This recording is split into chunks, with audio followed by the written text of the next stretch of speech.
Thanks. Good morning, everyone. I'm accompanied up at the front here by Brother Mark Elliker from the Hamilton and Brantford Building Trades.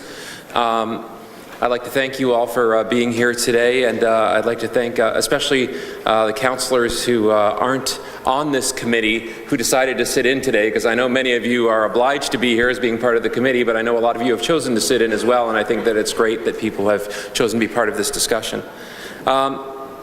A couple of the earlier speakers were talking about the size that people represent. Well, Hamilton District Labour Council represents over 50,000 unionized workers across this city.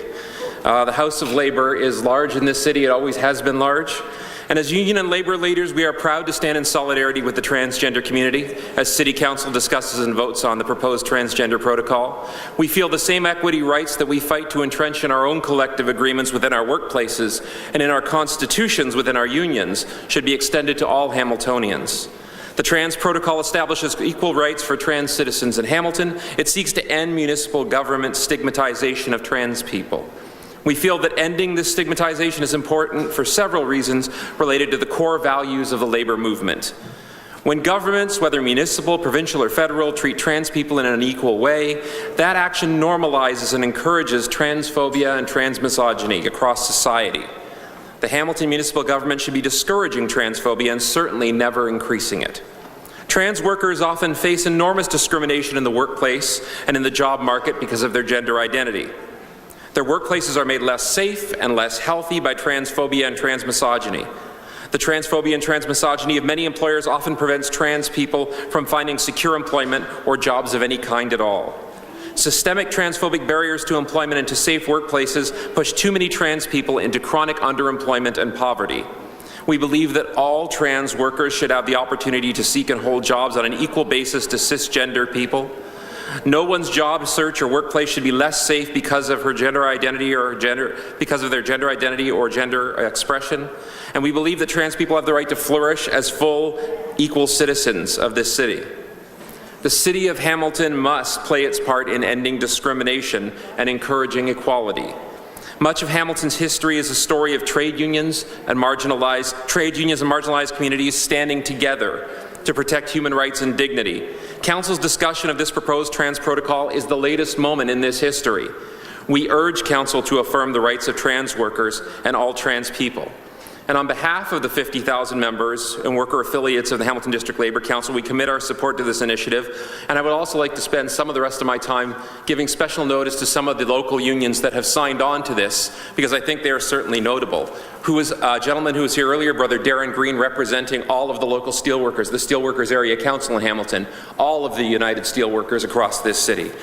Eric Tuck, the president of the Amalgamated Transit Workers, the gentlemen and women who drive your buses, and all of your public transit all over the city have come out in support of this. Chantal Mancini, president of the Ontario Secondary School Teachers Federation Teachers, the high school teachers, where I am a member of, so I'm very proud that we have signed on. Malcolm Buchanan on behalf of the Congress of Union Retirees. Christine Bartnick on behalf of CUPE 3396, Educational Assistants and the Catholic Board. Annabelle Borges, the first Vice President of the Postal Workers in Hamilton. Sandra Walker, the President of CUPE 5167, who are the city workers who will be dealing with any of these changes on a frontline and daily basis. CUPE 5167 has signed on board. Tamara Dufour, who was here earlier as a member of ETFO, the Elementary Teachers Early Childhood Educators Unit. Aaron Thorson, the President of OPSU Local 241 from Mohawk College. Ed Faulkner, the Chair of the Southwest Area Council of OPSU. Glenn Westby, the President of Unifor Local 504, Emily Highcoop, the President of Unifor Local 5555, mostly based out of McMaster University, Janet Geddes from OPSU Local 222, Lorraine Skitch from OPSU Local 221, Elaine Young on behalf of the OPSU retirees, and, as I mentioned, Brother Mark Elliker is here. We also have a number of signatures from the building trades as well. So in addition to Brother Elliker, who represents the Hamilton Brantford Building Trades, we have signatures from Tony DiMaria from the Local 7 of the Bricklayers, Scott McCoy from Millwrights, Local 1916, Mitch Sinclair from the Millwrights 1007, Kyle Grohl from the Boilermakers, Local 128, Brian Ross from Local 95 of the Insulators, Jeff Roman from UA, Local 67, Steve Fox from IBEW, Local 105, Sam Porto from Leuna 837, Brad Brave, Business Manager of IUEC, Local 90, and Scott McQueen from Local 537 of the Sheet Metal Workers. All of those people have signed individually, and when this motion came up at Labour Council, it was passed unanimously. I ask you to please put your support behind it, as so many of the workers in Hamilton do. Thank you.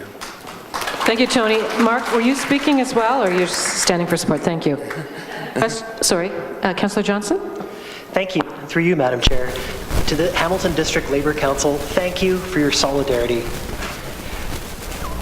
I just quickly add that both the secondary and elementary bargaining units of the Ontario English Catholic Teachers Association of Hamilton are also supporters. And I know that International Women's Day began in 1909 to commemorate the work of the International Ladies Garment Workers Union to secure equal rights for women. And I find it so significant that these pieces are coming together. Thank you very much. Thank you, Councillor. Thank you, gentlemen. Ty Laframboise from the Youth Wellness Centre is next, followed by Eric Bay.